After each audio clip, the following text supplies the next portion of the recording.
Right now, in a museum drawer somewhere, there are bones that quietly rewrote human history. For almost 9,000 years, a young hunter lay buried high in the mountains of southern Peru. Beside the body was a full big game hunting kit.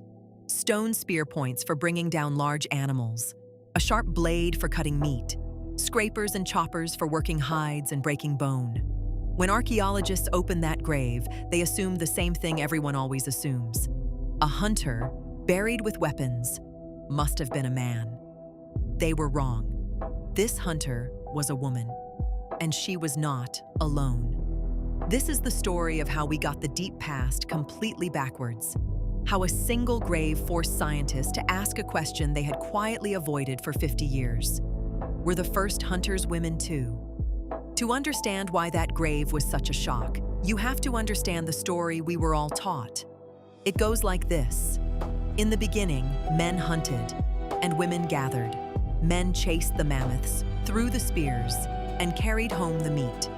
Women stayed near the camp, gathered berries and roots, and raised the children.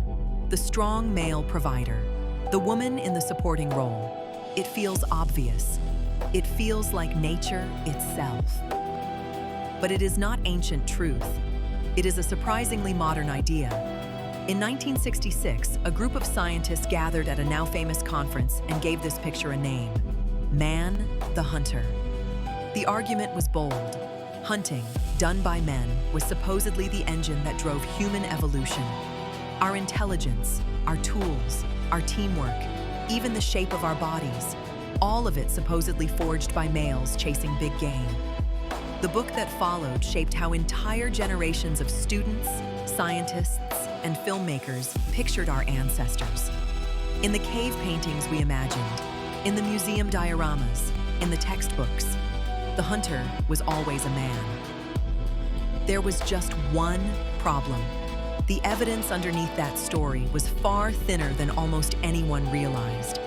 So let us go back to Peru, to a windswept site called Wilamaya Patjxa, almost 4,000 meters above the sea.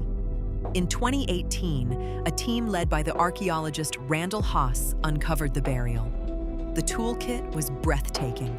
Everything you would need to track a large animal, kill it, and butcher it where it fell. The team did exactly what a century of training told them to do. They pictured a great male hunter. Then they studied the bones themselves. A protein hidden in tooth enamel can reveal biological sex, and the answer came back without any doubt. The hunter was female, a young woman, perhaps 17 to 19 years old, when she died, laid to rest with care, surrounded by the tools of her life's work.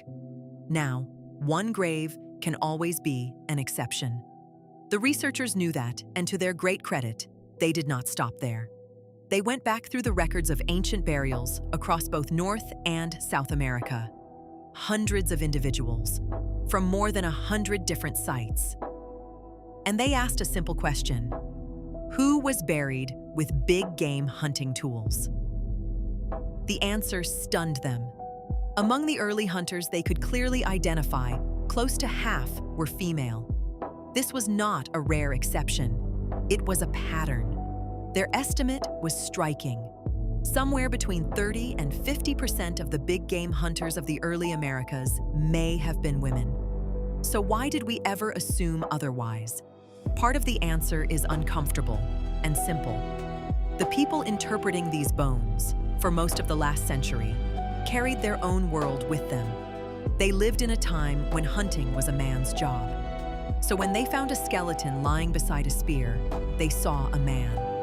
The bones never said the hunter was male. The scientists told the bones. And the biology that everyone treated as settled, it does not hold up either. Yes, on average, men carry more upper body strength. But hunting in the deep past was not a weightlifting contest. Much of it was endurance, tracking an animal, following it, wearing it down across long distances until it could run no more. And in endurance, the gap between men and women shrinks dramatically. Some researchers argue that female physiology, including the way the body burns fat for fuel, is especially well suited to going the distance. And then there is the spear thrower, a clever tool that multiplies the force of a throw. A weapon like that does not care how big your arms are. It is a great equalizer. There is one more clue, and it comes from people alive today. Among many hunting and gathering communities that anthropologists have studied around the world, women hunt, sometimes with dogs, sometimes with bows, sometimes with a baby carried on their back while they do it. One recent study reviewed dozens of these societies and found that women took part in hunting in the large majority of them. Now, in the spirit of honesty, that particular study is debated. Other scientists pushed back. They argued it counted too generously, and that in plenty of societies, hunting really was mostly the work of men. So let us be careful and fair. The claim is not that women everywhere always hunted exactly as much as men. Real communities divided their work in real and varied ways. The claim is smaller and stronger and much harder to escape. The hard line we drew, men hunt and women never do, was a myth. The deep past was more flexible, more varied, and far more interesting than the neat little scene painted on the museum wall.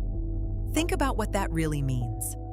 For decades, half of humanity was quietly written out of one of the most defining human activities.